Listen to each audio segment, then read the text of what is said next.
Afternoon, Ciaran. How are you? I'm doing very well, Peter. I'm doing very well. Thank you very much. How are you yourself? I'm absolutely brilliant, Ciaran. Thanks very much for asking. Welcome to the Business Spotlight. Thanks very much for taking the time to chat with me today. Could we start off, Ciaran? Could you tell me a little about yourself, your background, and your Yeah. business, please? So I own a wee small veterinary recruitment agency called Lloyd Cowan Veterinary Recruitment. Essentially, what we do is we help veterinary surgeons, veterinary nurses find opportunities. Okay, so we do that with a lot of clients here based in the UK, in Ireland, and then further afield in the USA, Canada, Hong Kong, Singapore, Australia, New Zealand. I suppose my background. It's a wee bit of a weird one. I actually did. I suppose first thing to say, nobody ever grows up to be a recruiter. Okay, so you never ask a child they want to be firemen or pilots or footballers or whatever it is. Nobody wants to grow up to be a recruitment consultant. So that's the first thing I should say. So my journey is absolutely no different. I did computer science at Queen's, but it wasn't really something that I really overly enjoyed. And finished up working for an IT recruitment business in Belfast. And that gave me a few different opportunities. And I finished up then actually working for one of the bigger IT agencies in Edinburgh. And then after that, there I'd sort of come home. Wasn't quite sure what I really want to do after that, but I was helping out. We have a wee family farm here, and I was helping out on the farm, and then just from there, sort of meeting vets and that, and learning about the sort of shortage of skills and that. I sort of thought, well, look, I could maybe potentially do what I was doing in IT and do it only for veterinary surgeons and nurses, and it really just started from there, from a very, very small idea at a kitchen table with a laptop, probably focusing or aiming to focus maybe just on Northern Ireland. It led to, being able to do work with some huge companies across the world, and yeah, it just sort of grew from there, I suppose. Yeah, I had a look. I had a look earlier today on your website, and the first job I came to was in Walnut Creek, and I thought that's not in Northern Ireland, definitely No. not in Northern Ireland. So, so, so, No. wh- so when did you start the business? So yeah, we're going eight, believe it or not, this month we're going 8 years. Happy birthday. Yeah, happy birthday. Yeah, yeah, yeah. We're going 8 years. So it was yeah, so we started in November time. And just really, like I said, was sort of the idea whenever I set it up was like there was whenever I sort of researched it, so I didn't just wake up one morning. So I actually had a wee look at this and sort of thought, right, okay, I can maybe do this. But when I researched it, there's actually quite a few agencies in GB, I should say, or England, but there was nobody really here based. Certainly nobody based anyway in Northern Ireland. Nobody's for servicing Northern Ireland or the Irish markets. So I sort of thought, look, that's where I'll focus. That'll be my niche, over and above these guys. But what kind of just started to happen at that point was the market had changed quite a bit. So historically, veterinary practices would have been very much owner operated, so the vet, he or she would have owned the practice and you employed maybe one or two vets and a few nurses and that type of thing. But what had just started to happen was some bigger groups then had started to establish themselves and acquire practices. And that was starting to actually just happen in Northern Ireland. It started maybe a year or two before in GB, and they were just starting to dip their foot into the Northern Irish market. And then from there, I sort of made a few deals with one of those groups, and then was able to piggyback on a lot of their GB work, and that got me sort of kind of started out over there, and whatnot. And then from there, just sort of was able to grow and acquire, I suppose get on the PSL, and we talk about preferred suppliers list with other groups and that as well. So it sort of it kind of just snowballed from there. So I suppose even if even looking back now, just sort of thinking about it, if I had just started and said, right, I'm going to do London here, from Northern Ireland, I probably wouldn't have got going. It was the fact that I kind of had, well, they were looking and saying, right, we're going to buy practices here in Northern Ireland. We're going to need somebody to be able to assist us here and trying to find people. This guy's based there. So it gave me that sort of foothold, or that sort of, it let me sort of get the door open to get in. And then from there again, it just made the absolute most of it, as you tend to do. So the move away from the classic owner-operated veterinary surgeon to more group owned Mm. scenarios, how has that benefited your business? Well, a couple of things. So obviously, look, when you're dealing with groups, we're dealing with their HR department or their recruitment department. So they're able to then sort of say, well, here's all the opportunities we have, and they're in Manchester and they're in Bolton and they're in Birmingham and they're in London and they're in Belfast, etc., etc., etc. So rather than us having to kind of source those all, they're pulling them all together. So that's one big advantage, and obviously they have the volume of scale and lots of different practices. So from there, it allowed us to really kind of turn recruitment a little bit on its head. So typically what you would have done is, you would have you rang loads of veterinary practice, got their jobs on, and then rang your candidates and tried to match them up. What we were able to do then was sort of just source candidates. Once we were able to get the candidate and interview them and find out a little bit more about them and what they wanted to do, if they said, I want to work in London or I want to work in Manchester or I want to work in Belfast or whatever the case is, then we were able to sort of match jobs to sort of suit, yes, of course, their skill set and what they wanted to do and those types of things, but obviously the sort of location as well. Vets are a little bit unique. If you're maybe in some other industries, maybe like finance or IT or whatever, people are quite rigid in terms of where they want to work, and they'll not move. So maybe if they grew up in Belfast, they maybe just tend to stay there, or they don't move as much. Whereas we would find that vets have no problem in moving, so they'll work for a few years in maybe the north of England, and then they could go to Australia, and then they could come back, and then they could say, look, I want to work in Dublin, and they're happy to sort of do that. For the most part, there is anomalies, and different veterinary degrees are only accepted in different locations and that type of thing. But for the most part, people that are who are qualified in the UK or Ireland can much pretty much go anywhere in those countries that I mentioned, which is North, Canada, USA, Ireland and the UK, obviously, and then Hong Kong, Singapore. Are there any particular examples of that have really resonated with you over the years, where you've been able to get a vet from Northern Ireland, an opportunity somewhere, just absolutely, yeah, through you guys? People, like there's people we've moved to Hong Kong. Vets from Northern Ireland going over to GB. We've quite a few vets who qualify interested in going to Canada. We've done that quite a bit as well. We've done, we've moved loads of people, and then vice versa as well, because sometimes, like, give you another example of something as well, like a lot of the colleges here, the courses for the most part are 5 years. If you go to do this degree in North America, it is a 4-year undergrad, and then you do 4 years of a postgrad in veterinary. So it's an 8-year degree, and obviously that costs a pretty penny. And you've loans and all that type of thing. So a lot of those people, even though they're going to pay, they will come and do their degree, maybe in Edinburgh or in UCD in Dublin or Glasgow or Bristol or whatever, because those degrees are accepted back home for them. So we're able to either move them home to opportunities as grads, or some of them, when they've spent 5 years here, they maybe quite like it and they want to stay, or they've got a partner or whatever the case may be. And we've been able to sort of, facilitate them and help them find opportunities here that allows them to stay and those sorts of things, So there's those, there's lots and lots and lots of examples, and people, it's a great degree to travel with, and, a lot of times, sometimes that's, Australia's big, where people want to go there and spend a year there and those types of things, So but for the most part, they do come home as well, You've absolutely shattered my illusion about young children not wanting to grow up and be recruitment consultants. That's unbelievable. No, it's hard to believe, isn't it? So whenever you were younger, what did you? Oh, whenever I was growing up, what did I want to be? Of course, like everybody else, wanted to be a footballer. But unfortunately, nobody was any interest. I had an idea at one time of being an airline pilot. But for some reason or another, I never really followed it through. And I think sometimes in school and that, you sort of fall into things like, I was quite good at computers, and it was okay, and I didn't mind it, and it's sort of like, well, then the expectation was you go to university and do computers, and it sort of fell into this degree at Queen's, without really taking enough time to probably sit down and think about what I really wanted to do, But it's a lesson for anybody. And I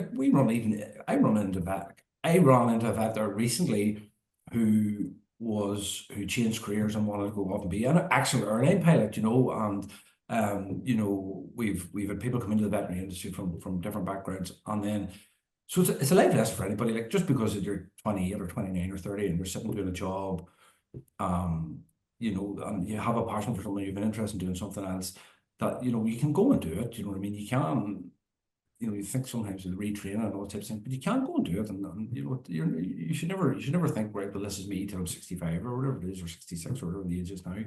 You know, you should always think about, look, you know, if I have something that I want to do and I really want to try it, go and try it. You know, that's my kind of advice to anybody anyway. What would you say has been your biggest lesson since being a business owner, Ciaran? Many lessons, and you learn on the fly, and you have to, you know, make the answers up as you go along. Um, you know, like even just running a business from the admin and the financial side and those sorts of things, you know. But I'm a great believer in, you know, just get help. You know what I mean? So if there's something I can't do, I go and get somebody to come and do it and pay them or whatever it is, you know, so whether that be a really good accountant and that sort of thing, you know, I'll trust them to sort of look after it. You know, so definitely around sort of the admin and the running of a business and the contracts and the HR side and all those types of things. There's a lot of lessons in that there. The once you start to employ staff and you get a bit bigger, you know, there's definitely, you know, some challenges that obviously come along with that. Whereas if you're just sitting on your own, you don't have any of that to worry about, you know. So there's definitely been, you know, been sort of learnings along the way in that respect, you know. What have you learned about yourself along the way? Oh. I don't know. Maybe it'd have to be kind of half mad to run a business.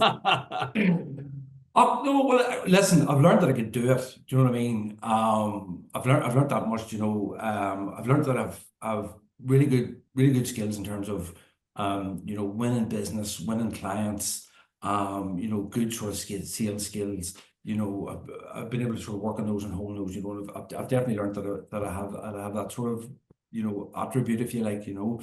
Mhm. You know, and yeah, those are kind of, you know, a lot of self-reflection wouldn't be my thing. You know, I'm always right, let's go on, you know, let's keep going. So, but yeah, look, there's, you know, we'll probably learn those couple of things about myself, if nothing else. And who's been your biggest influence along the way? Without a doubt, and no hesitation, it's been my wife. Do you know what I mean? She's the background to it all. Do you know what I mean? And she's the one that pushed me. And like I'd often talked about something, doing something like this, and she's like, "Just go and do it. You know, go and do it." You know, and she's the sort of person like if I come out of the garden and said, "Look, you know, I'm building a rocket here. I'm going to fly to the moon," she'd say, "Like, what time are we leaving?" Do you know what I mean? So she's been very supportive. She assumes that she's coming along then, Oh, yeah. I absolutely. You know what I mean? Absolutely. No, we're definitely going together. That's for sure. No, and even whenever I started, obviously, you know, you start a new business, so you don't have any cash flow, you don't have, you know, you don't have those sorts of things, and she was able to keep things going in the initial sort of stages and that, you know, and she was super supportive. So, you know, she's been without a huge influence. Over and above that, my father was a hardworking man, you know, up early in the morning, bed late at night, you know what I mean? All those types of things. And, you know, that sort of hard working, you know, get up, get after it, going about your business type of thing has been, you know, that sort of stood to me. It was instilled in us at a young age, you know, everybody worked, you know, we were out in the farm at a young age, you know, maybe not for a lot of pay at times, no pay a lot of times, but it was, you know, it was that kind of hardworking environment that I kind of grew up in. And I think that's kind of stood to me as quite a bit as well, you know. And what gets you out of bed in the morning, Ciaran, and drives your passion for your business? Well, usually a toddler at about 3 in the morning will get me out of bed. He's a good alarm clock. Oh yeah, look, listen, I just love doing it. Do you know what I mean? I love getting up, run the business, and I love getting up. You never know who you're going to talk to in a day, and I love the variety that it brings. You know, and like you're sitting down and doing business with, you know, huge veterinary groups, like, you know, huge clients. Um, and you know, just a passion for that, and you know, just you know, I just really like what I do. Do you know what I mean? And people do say that sometimes, like if you enjoy what you do, you never work a day in your life, and I kind of feel a wee bit like that. You know, I just enjoy it. Like I love getting up, I love getting into the office to hear what's been happening with the team, you know, and sit down and see what's going on and all those types of things, you know, and yeah, I just that's what really, just a drive and a passion for it, and I just love doing it, like I couldn't see myself doing anything different now at this point. And if you were on a desert island and you could listen to a podcast or have a book to read, what would you be listening to or reading? I used to be better at reading books, okay, so I have to admit that. And like when I did read, I would have read quite a few sports autobiographies, so I'd probably pick something like that there, whatever the new ones are out at the minute. I always find that there's quite a lot of similarities with sport and business, believe it or not. You know, if you don't put the effort in, you get nothing out of it. If you don't put the hard yards in, all those types of things, games and achievements are won far away from the field. It takes a lot of slog. So when I played a bit of sport when I was younger, so that it'd probably be something, a book or something, an autobiography on a book, or then again something maybe in a podcast. It would be probably one of the GA podcasts, or one of the um Gary Neville's one, the overlap or something like that there, or I quite like Lineker's one as well. So those would be probably very boring. I hope you're probably maybe hoping I was going to say the business No, no, not at all. No, spotlight. absolutely. There's a massive correlation between sport and business. Absolutely. Good. And if you tell me what the biggest challenge that you're currently facing in your business, Ciaran? So yeah, look, there's challenges every day. Okay, some of them are big, some of them are large. Or some of them are small. Like one of the biggest challenges that we probably had to face recently is Brexit and the changes around the visa rules. So historically, especially in the UK, a lot of the veterinarians would have been coming from Spain and Italy, and maybe a little bit of Poland, Romania, places like that. And that top, for young veterinarians, let's say graduate veterinarians, has more or less been turned off, because obviously if they're coming out of college with very little experience and they need a visa, they're not going to hit the money threshold, which has been changed as well. So that tap of talent has been turned off, and we would have placed quite a few people that way. So we've had to pivot and look for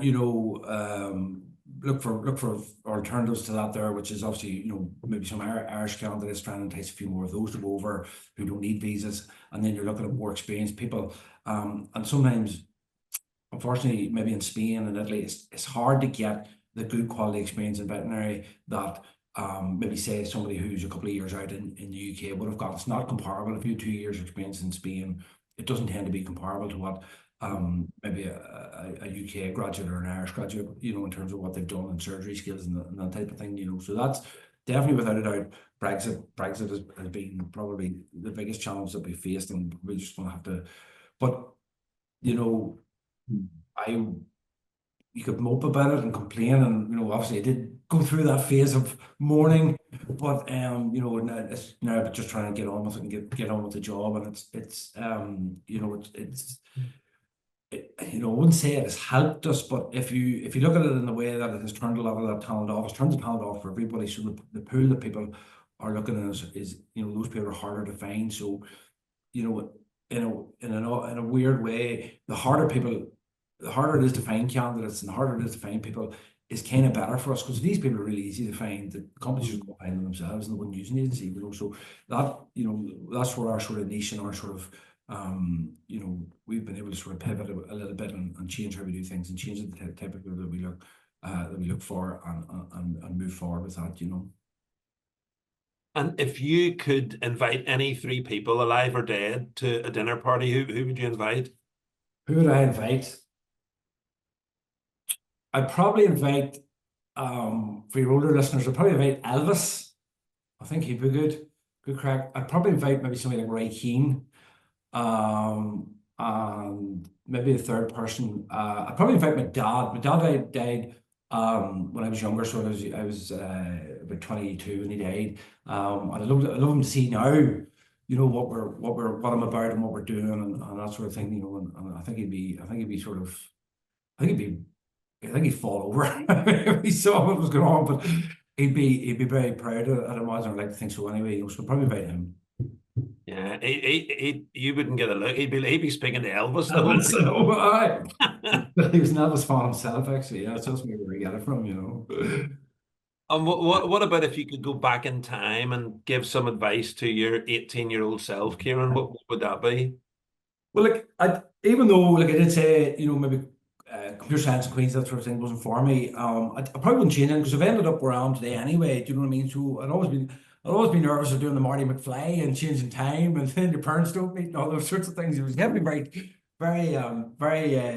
careful about bending time, let's say. But look, probably, look, I'd just go back and say you can do it. Do you know what I mean? I think as you get older, maybe you know this too, Peter. Like, as you get older, you sort of you realize that people don't know. So whenever you're younger, you're looking up at somebody, you think, well, they've got it all figured out, and they know something I don't know, and they know how to do all these things that I don't know how to do. But they're just people like you that have took a chance and tried, and they've run into all the same sort of problems and encountered all the sort of issues that you're going to encounter, and they've just worked them out. Mm. And that's kind of it. So I definitely have the piece of advice to give to my 18-year-olds or any 18-year-old or whatever out there. You can do it. You know what I mean? And all the businesses in the world haven't been invented yet, and all the technology in the world hasn't been invented yet. And there's lots of things to do. So if you can just a wee bit of belief in yourself. Yes, it's not all sunshine and roses, and there's tough days and all those types of things, but you overcome them. You know what I mean? That's what business is about. It is not it's not just a solid gradient. It's ups and downs and all sorts of things. But you can do it. You know what I mean? If you've a good hard working attitude, and you have you're willing to get stuck in, and a bit of cop on, you can achieve it. You can achieve anything. And so, tell me, what does Lloyd and Cowan look like in 5 years' time? I know this is it. Like, if you asked me this 5 years ago, it wouldn't even look like what it is now. Do you know what I mean? Because I was sort of just thinking, look, sure, we're happy enough. So we just keep sort of growing, and we get busy, and we just hire more people and those sorts of things. So, um, sometimes you want to sit in the comfy chair, and but probably just a few more people, and just to kind of grow the business. Like, we're, definitely North America. When we do some business there, we'd like to do a lot more. It's a huge market. So definitely something, around that in terms of growing our team that services that. And has yesterday's presidential results got you more excited about that or less excited about that? So I seen the time I would have been excited and less excited, all the sorts of things, but um, it'll depend how it affects. If it affects me, I'll not be excited about it. But, look, listen, he is what he is. He's not my cup of tea, but then that's life, like, and that's democracy and whatever. But I think definitely, it depends if he goes after services and that sort of thing. I don't know if he will, but like, from our point of view, we service the North American market from here, and thankfully we have no, or we don't have any issues with that so far. So yeah, just definitely probably try to focus on there, and maybe grow that part of the business a wee bit more. That'd be kind of where we'd like to go. And if someone likes what they've heard, Ciaran, and would like to reach out or get in touch with Yeah. you or the business, what's the best way for them to go about that? Absolutely, yeah. So look, obviously we're online. It's Google Lloyd and Can, or www.lloydandcan.com. Or you can drop us an email at info@lloydandcan.com, or just give the wee office a call there, and you get in touch with one of the team. And yeah, we're there to help if anybody's interested in either hiring veterinary staff, or if you're a veterinarian or a veterinary nurse that's maybe interested in a move. And it doesn't have to be internationally. If you're looking to move from Belfast to Newton Ards or whatever the case is, we can kind of help you, and that's kind of what our thing is. We try to sort of be able to service candidates no matter what they want to do, because a lot of time people come to us and say, look, I'm interested in Hong Kong and Australia, but I might stay at home in London, and that sometimes seems to be the brief you get. So we're trying to be able to give them all the opportunities and tell them the differences and the challenges that maybe they'll face in the different areas, whatever the case is. So we have really good visibility into those sort of markets that we mentioned. So if anybody's thinking of a move or wants to have a chat or whatever the case may be, they're free to reach out. Absolutely. Brilliant. Well, Ciaran Conroy from Lloyd and Cowan, thanks very much for taking the time to speak with me today. It's a really interesting business journey. I wish you all the success. Hope the London Vet Show goes well. Yes, I London believe Vet Show. it's Yeah, coming up. next week, off to London. Yeah, next week, Thursday and Friday. So if anybody's there, don't be afraid to drop in and say hello. And I wish you every success for the rest of 2024 and Thank beyond. you. So, Ciaran, thanks very much indeed.